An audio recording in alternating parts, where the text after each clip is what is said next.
Kamandano, sekarang bukan cuma kamu yang punya ilmu kanuragan, tetapi sambutlah kedatangan pendekar syair berdarah.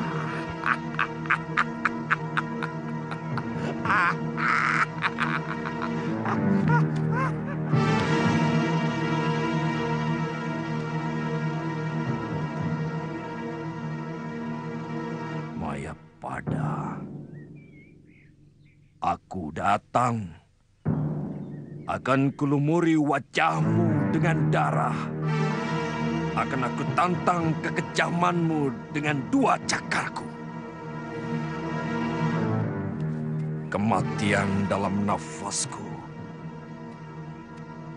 Kematian di setiap langkahku. Pada akhirnya, saat yang kita tunggu mulai nampak. Setelah diguncang oleh pemberontakan Ranggalawe, sahabatnya sendiri, sekarang Sang Ramawijaya terpaksa harus membunuh pengikutnya yang paling setia, Lembu Sora. Apa untungnya buat kita, Kakang? Sambi, setiap ada pemberontakan, berarti ada ketidakpuasan. Dan pada setiap penumpasan, pasti akan diikuti oleh dendam. Kemudian, kita akan bermain dalam dendam mereka. Tentu. Aku tidak pernah rela melihat Trahjenggala kembali bangkit. Mereka selalu memusuhi guruku. Paling tidak, kita wajib merongrong kekuasaan negeri baru itu. Agar selalu resah. Apa untungnya buat kita? Kita sudah terlalu lama menjadi sampah di tempat seperti ini.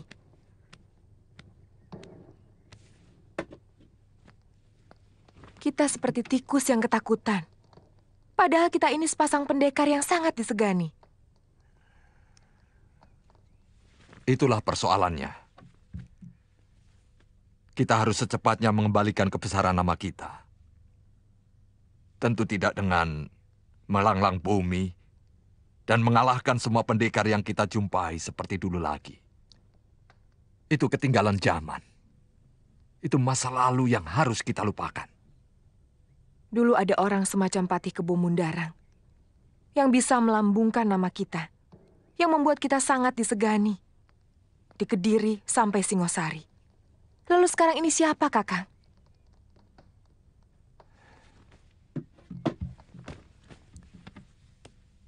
Kita sendiri yang harus mengangkat derajat kita.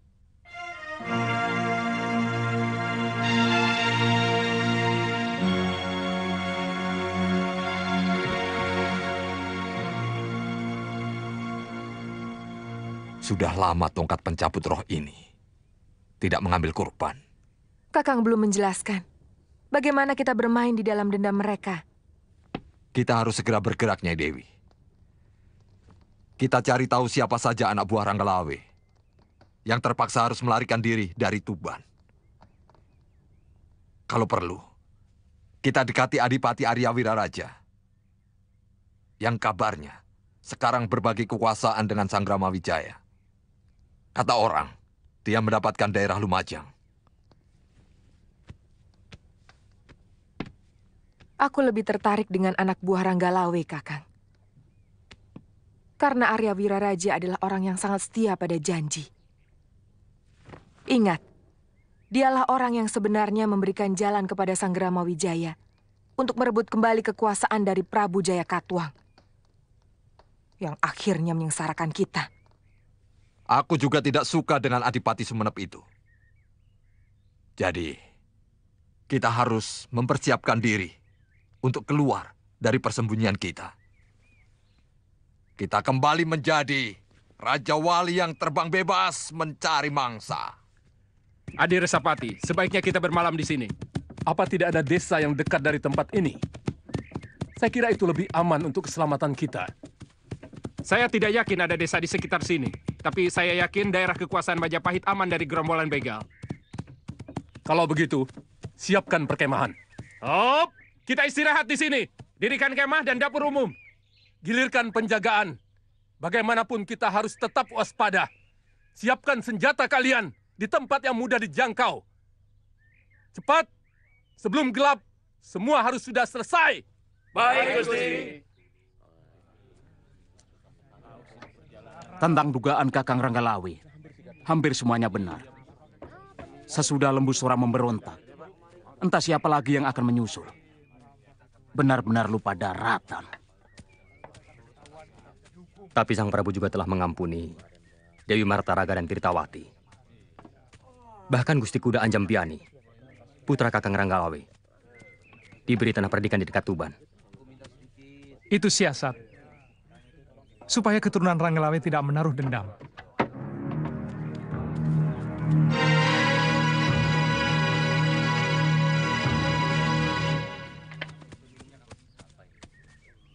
Ada apa, Ribung? Rombongan saudagar melintasi hutan kidul. Mereka membawa upeti.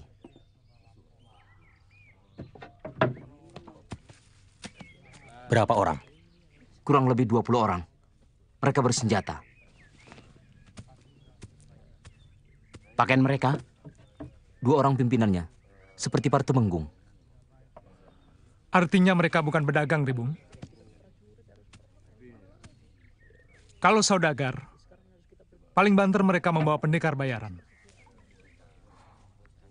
Mungkin mereka rombongan dari Lasem. Atau dari Boja. Yang mau mengirim upeti ke kota raja. Bagaimana? Kita harus hidup. Untuk itu, kita harus terus-menerus menambah bahan makanan. Juga kita perlu pakaian. Sudah lebih dari 3 tahun kita hidup seperti binatang. Yang hanya menyantap ayapan.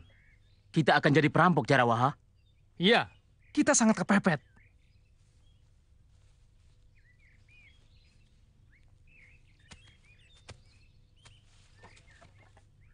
Saudara-saudaraku, untuk mempertahankan hidup, kita akan melakukan penyergapan pada rombongan yang kemungkinan membawa upeti buat musuh kita. Kalian siap? Siap! Siap! Kalau begitu, siapkan perlengkapan kalian. Begitu gelap, kita berangkat.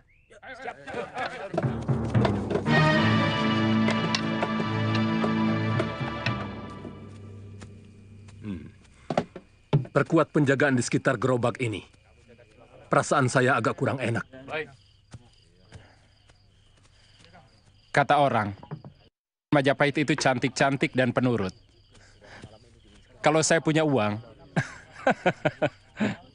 Tapi, kalau utusan macam Kakang, pasti ada jalannya, Kang. Tergantung jumlah upeti yang dibawa. Kalau daerah kecil, dengan upeti ala kadarnya, ya sambutannya biasa-biasa saja. Banyak yang ngomong kalau Rakrian Kanuruhan Majapahit itu orangnya rata-rata mata duitan. Gila harta. Bagaimana Jarawaha? Sudah terkurung. Usahakan. Jangan terlalu banyak korban.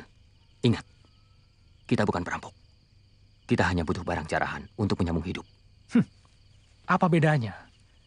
Kita sudah tidak memiliki masa depan. Adalah bodoh kalau kita mimpi untuk bisa bangkit. dan mengalahkan kekuatan Majapahit. Kita akan selalu melakukan pencegatan untuk bisa hidup. Lalu apa bedanya dengan perampok? Hanya ada dua pilihan, Gelatik. Kita jadi rampok untuk bisa hidup atau kita menyerah ke Majapahit untuk menerima hukuman. Mungkin hukuman mati.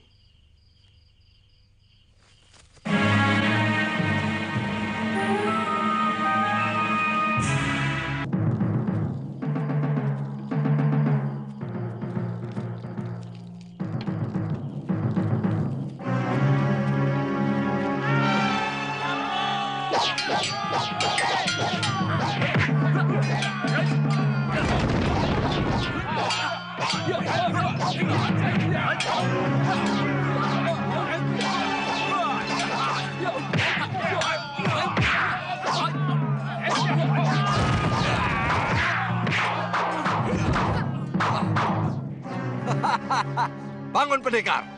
Akulah lawanmu yang sepadan. Hati-hati Resapati. Kelihatannya pendekar bugil itu cukup tangguh. Jangan gentar.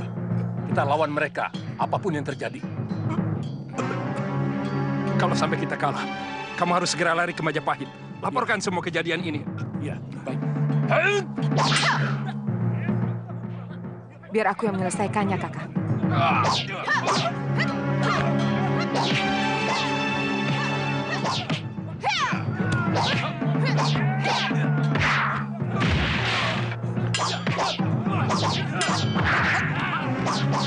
Resapati, lari! Ayo cepat lari! Tunggu. Tidak usah dikejar. Siapa kalian? Berani memerintah kami?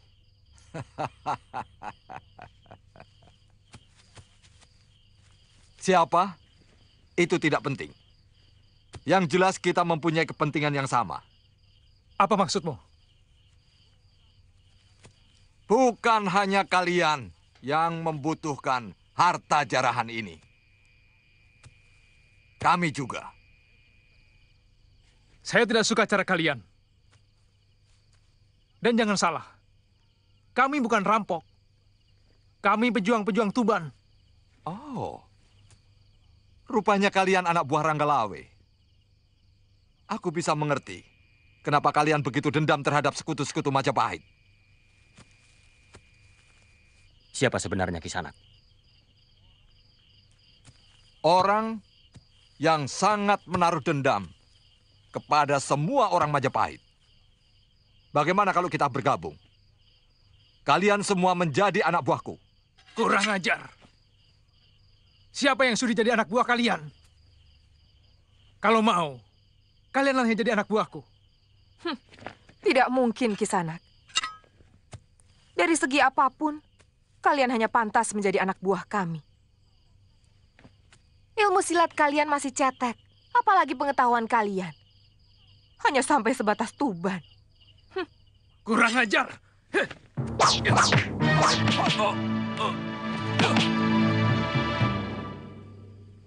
Sebenarnya kami tidak terlalu membutuhkan kalian. Karena sebenarnya kurang menguntungkan. Tapi, sebagai manusia yang memiliki kesamaan perasaan, kami berikan kesempatan pada kalian untuk dapat bergabung bersama kami. Melampiaskan dendam kalian pada orang-orang Majapahit yang menyebalkan itu. Bagaimana? Atau kalian semua akan kami habiskan. Terus terang, kami tidak suka ada pesaing. Dan itu tidak sulit bagi kami. Seperti ini misalnya.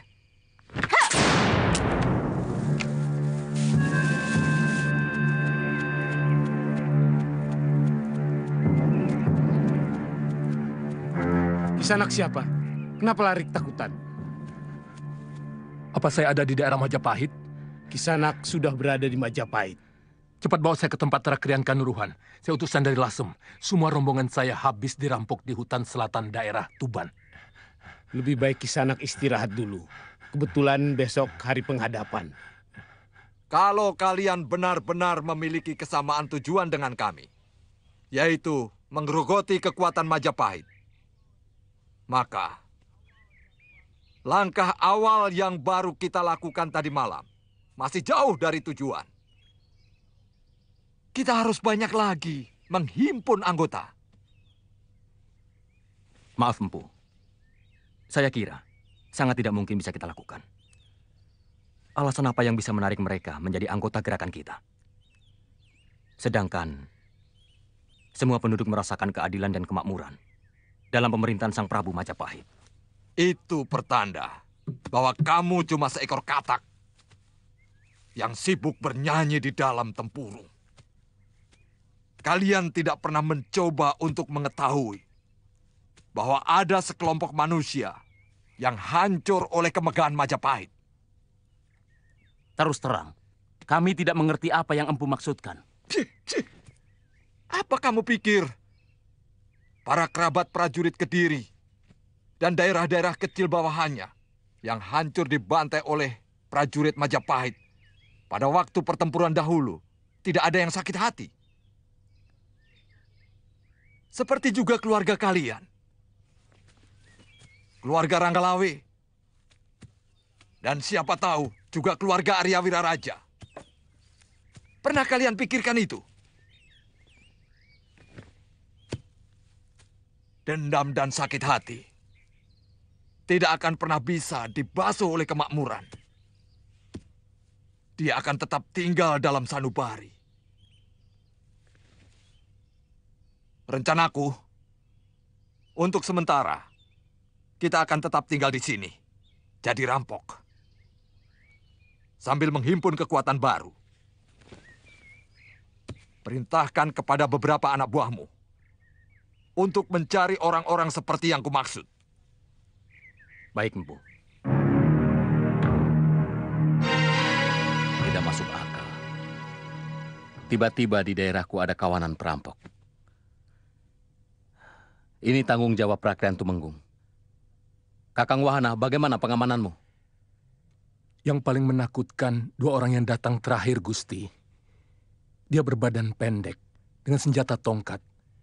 Dan seorang lagi yang membunuh Suropati, seorang pendekar wanita. Jangan-jangan Potong Bajil dan Dewi Sambi. Ampun, Gusti Prabu.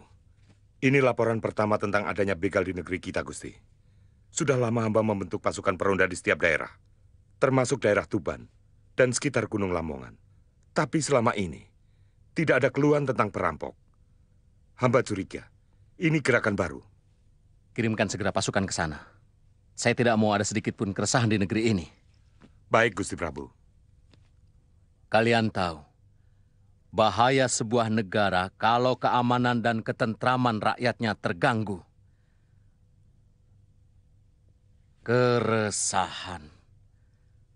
Dan keresahan rakyat yang menyebabkan mereka meragukan kemampuan rajanya untuk memberikan perlindungan dan ketentraman pada mereka. Apalagi kalau pengaconya itu bukan perampok biasa, bukan penjahat biasa, tapi pengacau yang memang sengaja ingin melihat keruntuhan negeri ini. Ampun, Gusti Prabu. Semua titah Gusti akan kami kerjakan dengan sungguh-sungguh. Hamba mohon perkenan Gusti untuk secepatnya menyelenggarakan pertemuan dengan seluruh senopati dan Tumenggung Majapahit yang akan hamba pimpin bersama Rakyat Tumenggung dan Rakyat Rangga. Itu memang tugasmu, Kakang Pati. Saya ingin agar pengacau-pengacau itu segera diringkus secepat mungkin. Baik, Gusti Prabu. Bagaimana kalau kita bergerak sendiri ke Gunung Lamongan? Saya yakin pasti mereka kelompok Tong Bajil dan Dewi Sambi. Jangan, Kakang. Kelihatannya Gusti Prabu menaruh perhatian khusus dalam masalah ini. Kita harus mampu meyakinkan rakyat Tumenggung agar diberi tugas khusus. Apa mungkin Empu Wahana tahu bahwa saya sangat dekat dengan Paman Lembusora? Pada akhirnya mereka sangat menyesal dengan tewasnya Paman Lembusora. Mudah-mudahan begitu. Saya setuju dengan pendapat Arya Kamandano untuk mengirimkan Telik Sandi lebih dulu sebelum mengirim pasukan. Kenapa tidak langsung menyerbu mereka dan menghabisi sekalian? Resapati bisa menunjukkan sarang mereka. Paling tidak tempat di mana rombongan itu dirampok. Jangan gerusa-gerusu Wahana. kita harus berpikir lebih jernih dan tidak menggampangkan. Saya tahu, kalau Gusti Prabu memerintah, selalu mendesak. Tetapi kita tidak boleh gugup, sampai harus melupakan kewaspadaan. Sebab kalau dugaan Kamandanu itu benar, bahwa pimpinan mereka adalah Empu Tong Bajil, maka sangat jelas mereka memiliki maksud lain. Bukan hanya sekedar merampok. Bagaimana pendapatmu, Kamandanu? Saya cenderung setuju dengan pendapat Gusti Prabu. Bahwa mungkin ada kesengajaan kelompok tertentu untuk menciptakan keresahan di Majapahit. Dan kalau memang ini yang terjadi, maka perampok di Gunung Lamongan mungkin hanya sebagian kecil saja dari rencana gerakan besar mereka. Untuk menghadapi gerakan seperti itu, lebih baik kalau kita mengirimkan Telik Sandi yang merangkap juga sebagai pembasmi. Maksud saya, seorang Telik Sandi tapi memiliki ilmu kanuragan. Kalau Gusti Pati dan Gusti Rakyat Tumenggung percaya, saya dan Arya Kamandanu bersedia menerima tugas itu. Sebab, kalau pendekar cebol itu benar-benar Tong Bajil, maka bukan tugas ringan untuk menumpas mereka. Orang itu memang licik. Dia juga salah seorang yang menyebabkan runtuhnya Singosari. Dan kalau tidak salah, dulu dia juga memakai cara yang sama. Mereka meresahkan rakyat Singosari yang berada di Jasun Mungkal, yang kemudian menyebar semakin luas. Bagaimana Tumenggung? Mungkin apa yang ditawarkan Sakauni dan Kamandanu cukup baik. Yang penting, apapun yang dilakukan oleh Kamandanu dan Sakawuni harus selalu dilaporkan ke Majapahit. Ini tugas sebagai prajurit Majapahit, bukan sebagai pendekar yang bisa berbuat seenaknya. Bagaimana? Kalau kalian setuju, saya izinkan berangkat. Kami hanya mengusulkan, Gusti Tumenggung. Kalau Tuan punya tenaga yang handal, silakan. Yang kubicarakan, masalah kepatuhan, Wuni. Apa begitu bejatnya kaum pendekar dalam masalah kepatuhan? Apa sudah seperti binatangkah perilaku pendekar sampai Gusti Tumenggung begitu cemas? Maksud saya, kalian harus cepat melapor ke Majapahit. Apapun yang kalian temukan, kalau bisa secepatnya. Muram. Selaksa geram mendekam dalam kepalaku. Amarah. Karena selalu kalah dan dikalahkan oleh kekuasaan tangan-tangan nasib yang mencengkeram masa depanku. Kau hancurkan semua mimpi-mimpiku dengan kekuatanmu tanpa batas. Kau umbar kekuasaan untuk beribasku dengan berbagai dalih. Oh, Pukulun! Jumawa kau! Dengan pisau hukummu yang tidak bisa ditawar. Bumi sudah seperti hamparan beribu bangkai. Busuk! Hah! Menyengat menembus langit. Awan-awan menyingkir. Para dewa menutup hidung sambil berlari. Sembunyi di bawah kasur bidadari, bertabur bunga dan minyak kasturi.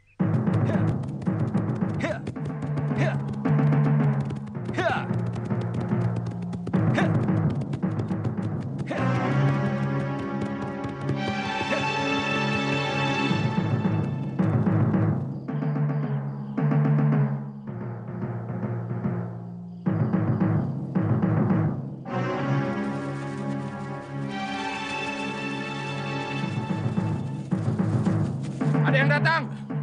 Mereka bersenjata lengkap. Pasukan Majapahit. Saya tidak tahu. Bangunkan yang lain, saya mau laporan.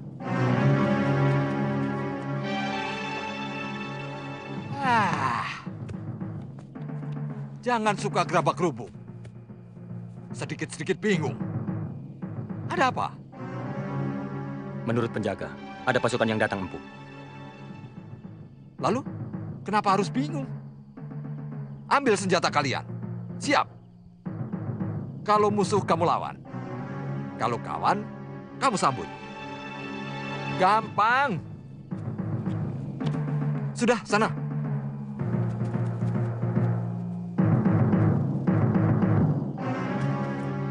Ayo semua siaga!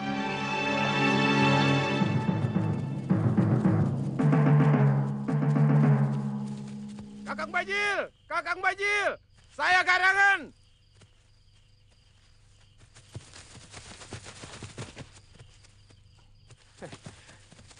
Aku mau ketemu Kakang Bajil. Garangan! Dari bau mulutmu aku tahu kau yang datang.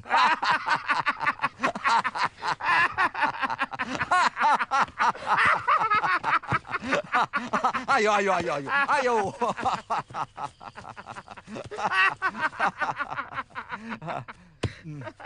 Dari mana kalian tahu aku di sini? Beberapa orang anggota rombongan dari Lasem yang Kakang rampok ketemu kami. Dia minta tolong. Katanya habis dirampok di sini. Terus? Aku tanya, perampok seperti apa? Terus? Dia jawab, pimpinannya pendek, tapi kejam sekali. Hampir semua anggota rombongan habis dibantai. Katanya, siapa lagi orang pendek berhati kejam kalau bukan Kakang? Terus. Aku mereka. Terus kemari. Aku kangen sama sampean, Kakang.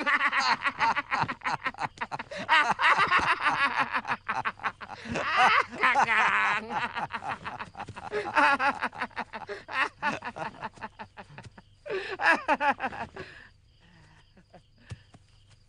Hai, kalian dengar semua. Rombongan yang tadi datang dan membuat kalian morat-marit kebingungan adalah rombongan sahabatku. Dia ini namanya Garangan. Dia dengan rombongannya akan bergabung dengan kita semua.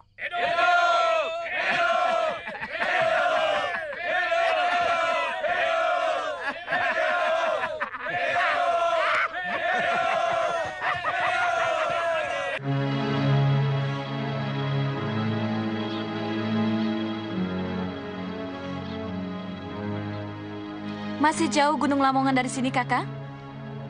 Kalau melihat perbukitan kapur di sebelah utara dan mulai banyaknya pohon-pohon jati, kita sudah mulai memasuki daerah itu.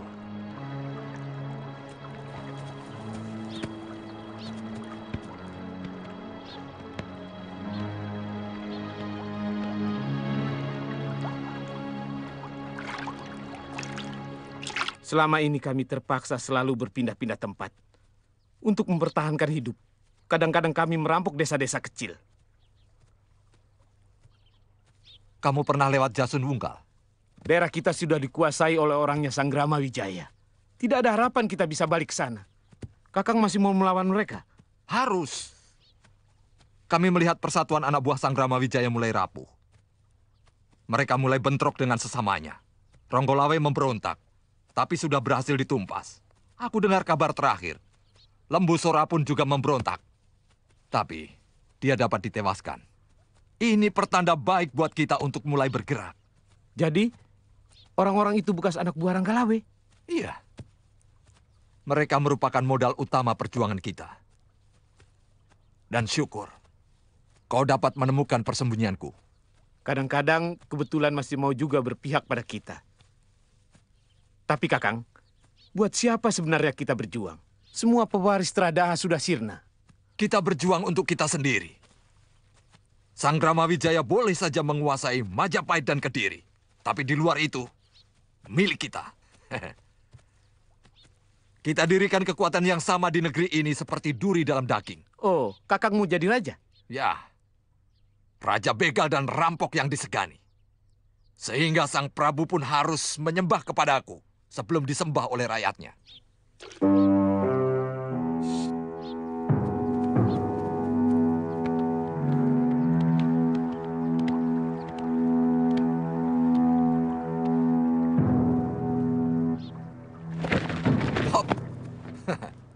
Ternyata kita ketemu lagi, anak muda. Rupanya Dewata sengaja mengirimkan pedang itu untukku. Jangan mimpi, Tong Bajil.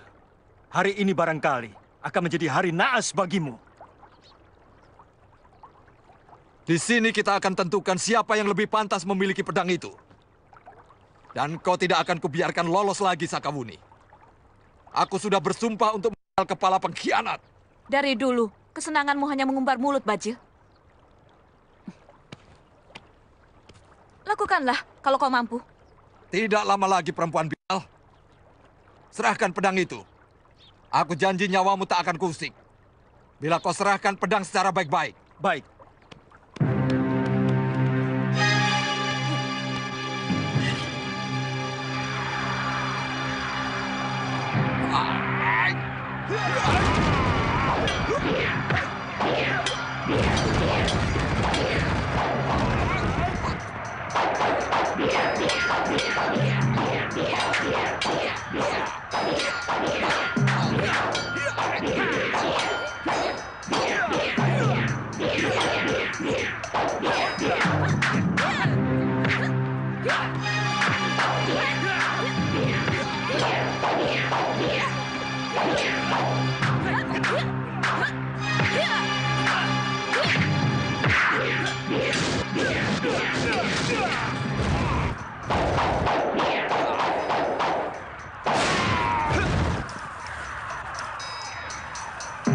Celaka, pedang ini mulai menyedot seluruh tenagaku.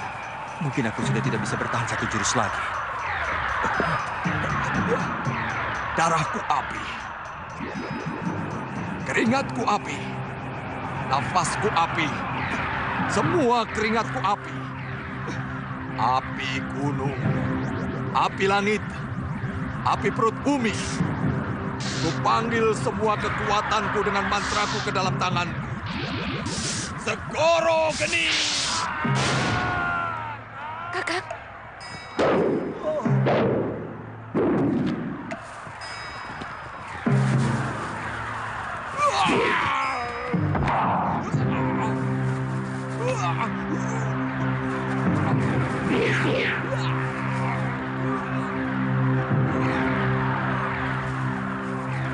Sekarang saatnya kau harus merasakan kehebatan pedangmu sendiri, anak muda. Serakah membuat manusia rakus seperti sapi. Dia selalu lapar meski perutnya sudah dipenuhi rumput. Dan seluruh gerahamnya hampir rontok memamah biang.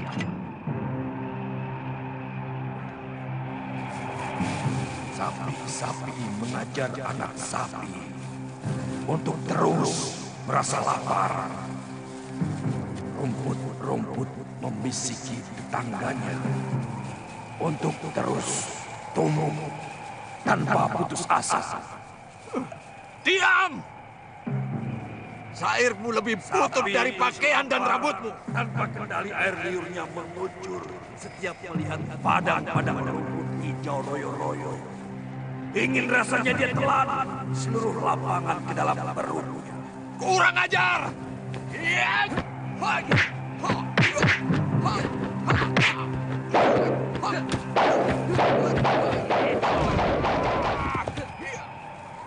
Rupanya kamu bukan sembarangan, Kisanak. Kamu mau pamer kepandaian di depan Tong Bajil. Baik. Darahku api. Keringatku api. Nafasku api. Semua keringatku api. Api gunung. Api Daya mantra api gunung. menyiram manusia dengan darah dan lupa.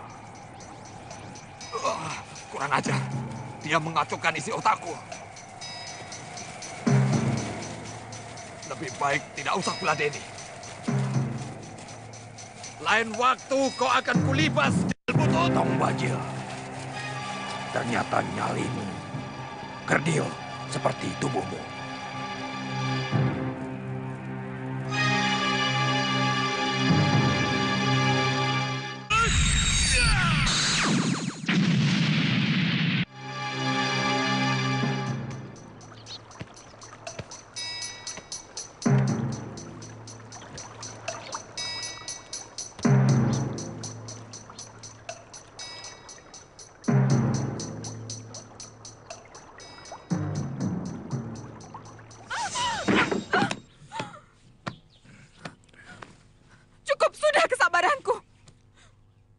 Suami berhati semacam kau harus dibalas. Bagus. Bagus. Ayo. Sudah cukup.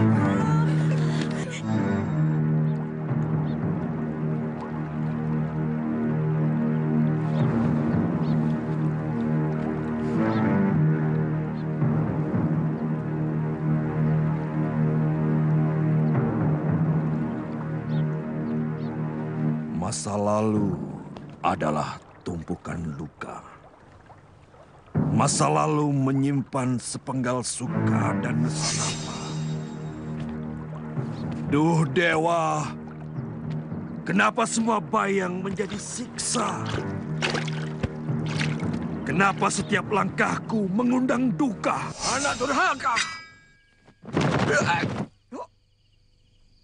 Langkai dulu mayat kami. Orang ini dalam lindungan pemerintahan Kediri. Persan dengan kalian. Minggir!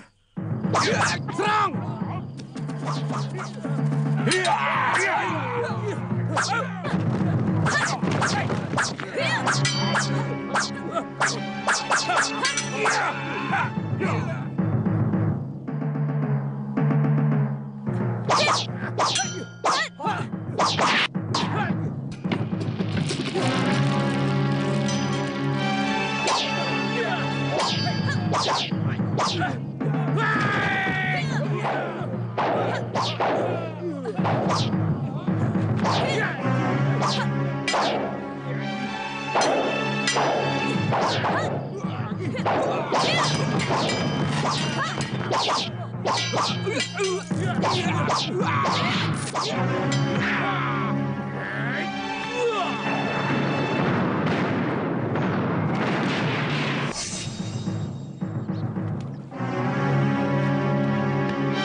Kakang Kamandanu.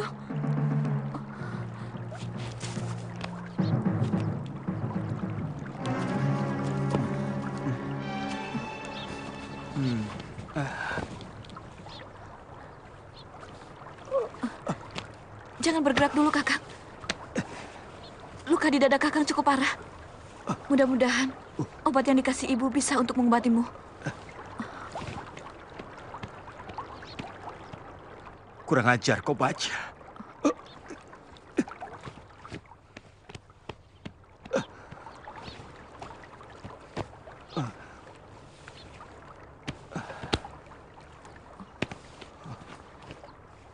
Untung tidak mengarah ke jantung. Kulit Kakang gosong. Aji Skoro Geni. Sekujur tubuh saya panas sekali. Saya tidak tahan, Buni. Saya tidak tahan.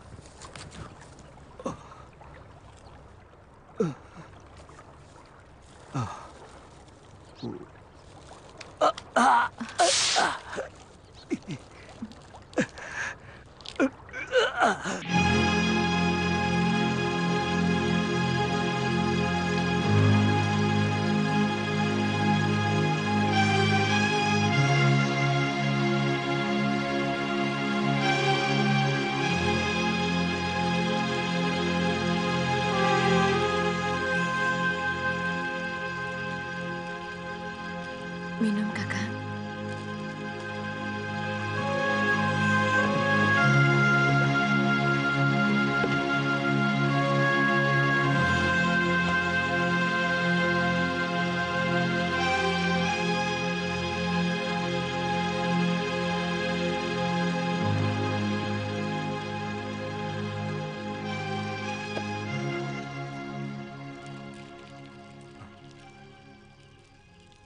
Pedangku. Mana pedangku? Di bawah lari Tong Bajil, Kakang. Sambi! Sambi!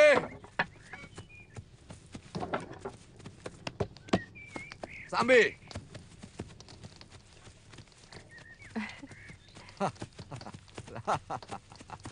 Lihat apa yang kudapat. Rupanya pendekar itu dikirim kemari untuk menumpas kita, Kakang. Tidak usah khawatir, Nyai. Dia sudah kukirim ke neraka dengan ajian Segoro Geniku.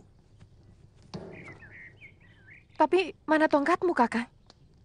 Hancur oleh pedang ini. Tapi tidak apa-apa, Nyai. Rupanya pedang hebat ini tidak mau ada saingan. Dia baru mau jadi milikku apabila tidak ada tongkat pencabut roh. Kenapa? Bagaimanapun, tongkat pencabut roh itu sudah menyatu dengan jiwa Kakang. Sudah tidak bisa dihitung lagi musuh yang tewas di ujung tongkat itu. Tapi Sambi, dengan pedang ini, seluruh isi jagat ini akan kutaklukkan. Akan kulibas semua Narpati dan Senopati Majapahit. Dia datang sendirian, Kakang. Tidak. Sakawuni bersamanya. Tadinya keduanya mau kuhabisi. Tapi tiba-tiba muncul pendekar aneh. Yang memiliki ajian yang juga aneh. Syair yang dia baca mampu merusak dan mengacaukan pikiranku. Aku jadi bingung. Tiba-tiba, aku sudah berada di hutan ini. Apakah Kakang tidak curiga bahwa mereka dikirim Majapahit untuk menumpas kita? Aku tidak peduli. Bahkan sekarang, aku sangat ingin mencoba kehebatan pedang ini.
Kau lupa padaku, Kamandanu? Saya pernah dengar suara itu. Sering. Sangat sering. Barangkali 6-7 tahun yang lalu. Lupa ya? Tapi Yang terakhir kira-kira 4 tahun yang lalu di Tuban.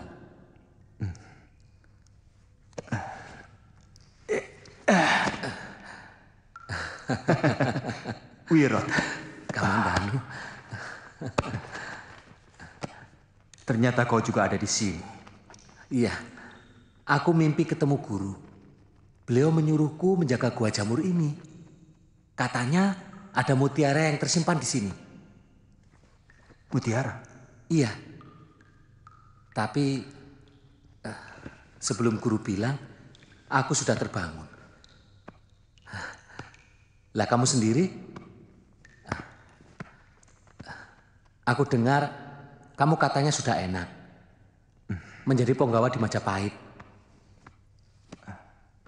Ceritanya panjang, Wirot. Dadamu kenapa? Ini salah satu sebab kenapa saya datang kemari. Saya dikalahkan oleh pendekar Empu Tong Bajil.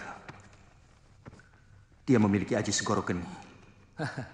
Ini ciri-ciri murid durhaka. Kalau lagi senang, lupa sama guru. Tapi kalau susah saja. Aku letih sekali, Wirot. Apa dipijet? Ternyata kamu masih ingat, Wirot.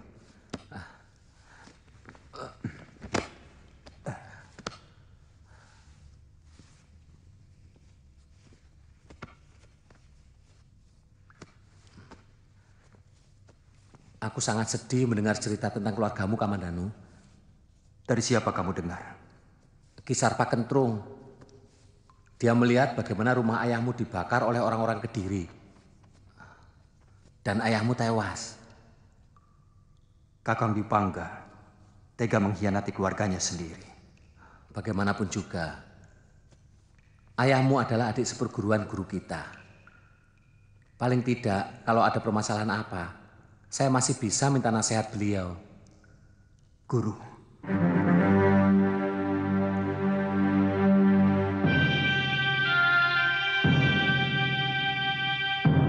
Kamandanu. Kamandanu. Guru, saya dengar suaramu. Aku di sini, Kamandanu.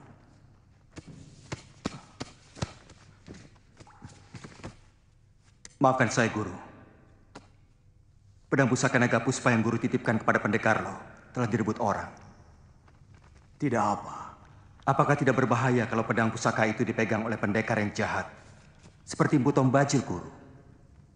Tidak ada seorang pun yang bisa menggunakan pedang pusaka itu. Kalau dia tidak menguasai jurus ilmu naga puspa tingkat kelima. Kalau begitu pun saya tidak mampu? Bukankah Guru hanya mengajari saya sampai tingkat kedua? Ya, karena kamu tidak sungguh-sungguh mempelajari jurus itu.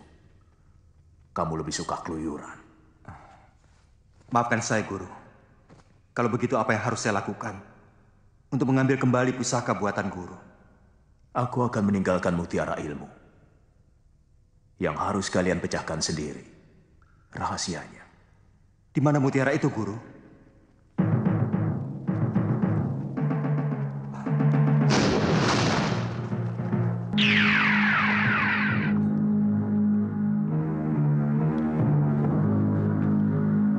Guru. Guru. Guru. Guru. Guru. Guru. Guru.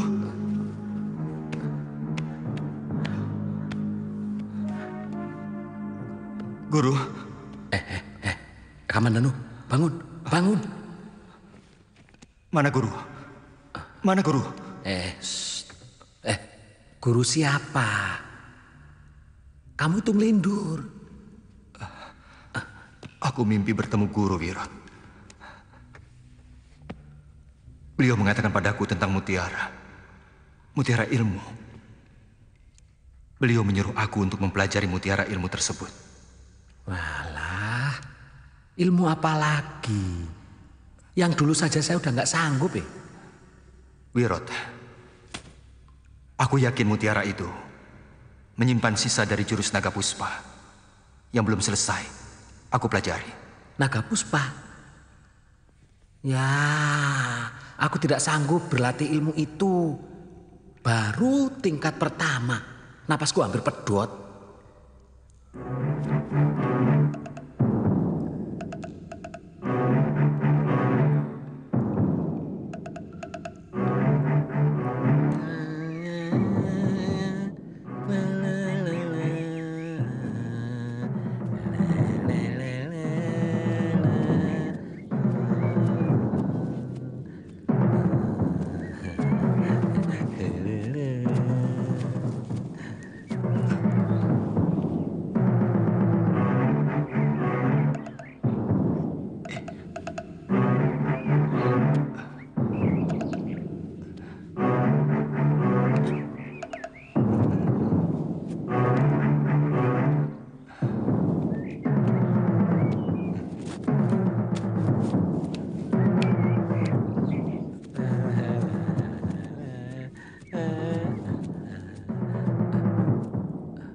Kamandanu. Cari apa Kamandanu? Seluruh gua ini sudah aku ubek-ubek. Nih lihat, aku bawakan burung kesukaanmu.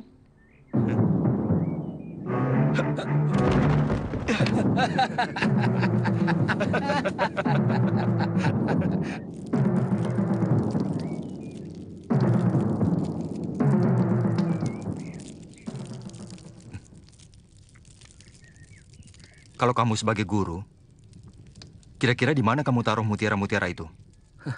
Kamu pikir aku belum berpikir seperti itu? Kamandanu, kalau soal mencari, Wirot ahlinya. Aku paling sering mencuri lauk yang Biung sembunyikan. Karena aku memakai ilmu itu. Kalau aku jadi Biung, lauk itu akan kusembunyikan di sini. Tapi karena itu juga yang menyebabkan aku dititipkan sama guru. Aku pernah mendengar pengalaman dari seorang raja maling. Suatu kali dia tidak mendapatkan apa-apa dalam pencuriannya di rumah orang kaya. Padahal dia sudah mencarinya di tempat-tempat yang paling sulit dan paling tersembunyi. Terus?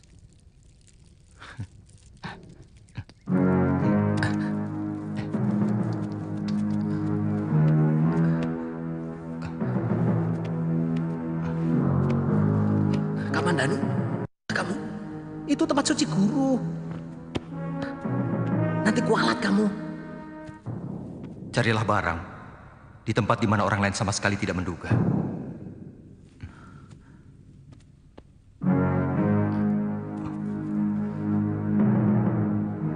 Wirot, coba dengar.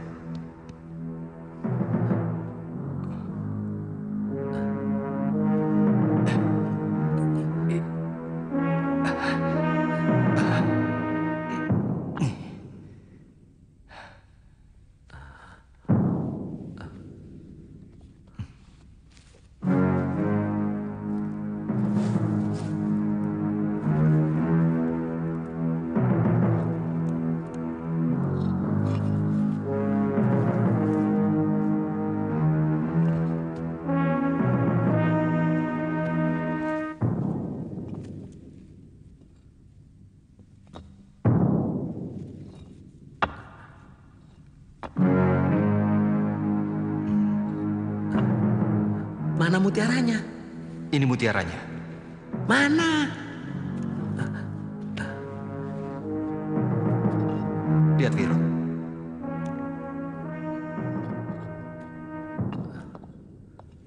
Menurut kamu, ini gambar apa?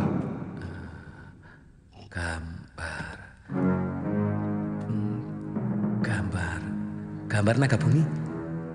Tapi mana mutiaranya? Inilah mutiara ilmu yang diberikan guru kepada kita. Aku yakin ini sebuah rahasia dari jurus naga puspa. Lihat puspa yang ada di samping.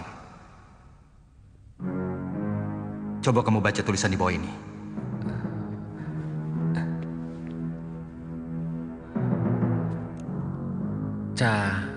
Cakar Nogo Ginurat Papat Hanawut Angkoso. Apa artinya?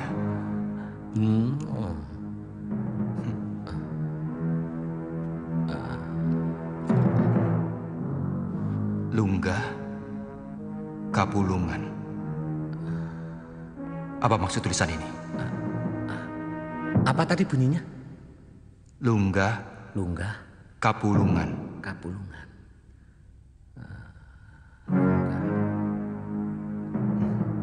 Kamu tahu arti tulisan ini, Wirot? Sebentar. Saya pernah mendengar kata-kata itu.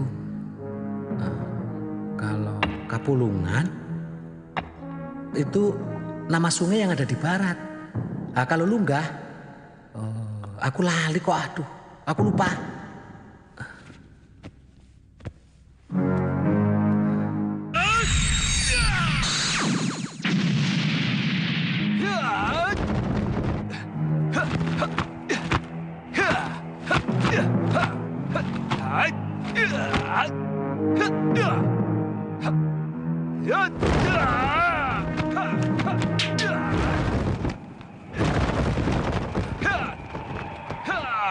Ya, itu mirip sebuah jurus.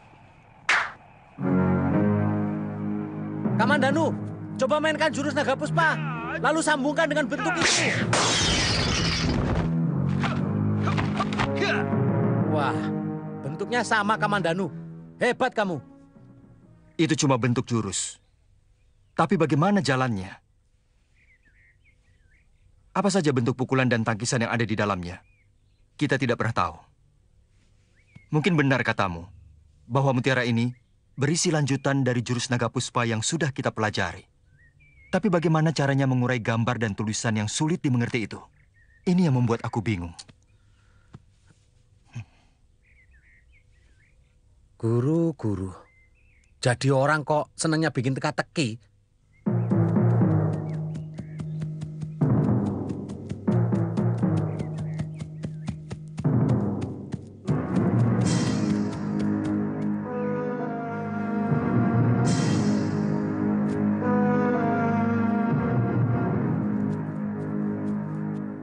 Kalau sampai besok, Kamandanu dan Sakawuni tidak datang, kita akan langsung menyerbu perampok itu.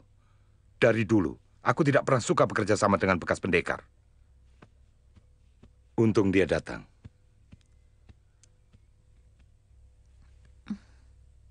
Silakan.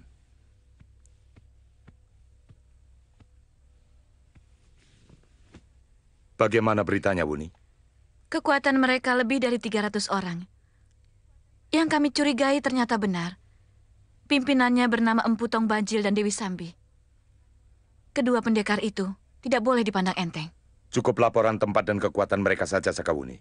Saya tidak butuh penilaian. Mana Arya Kamandanu? Dia terluka sewaktu bentrok dengan Empu Tong Bajil.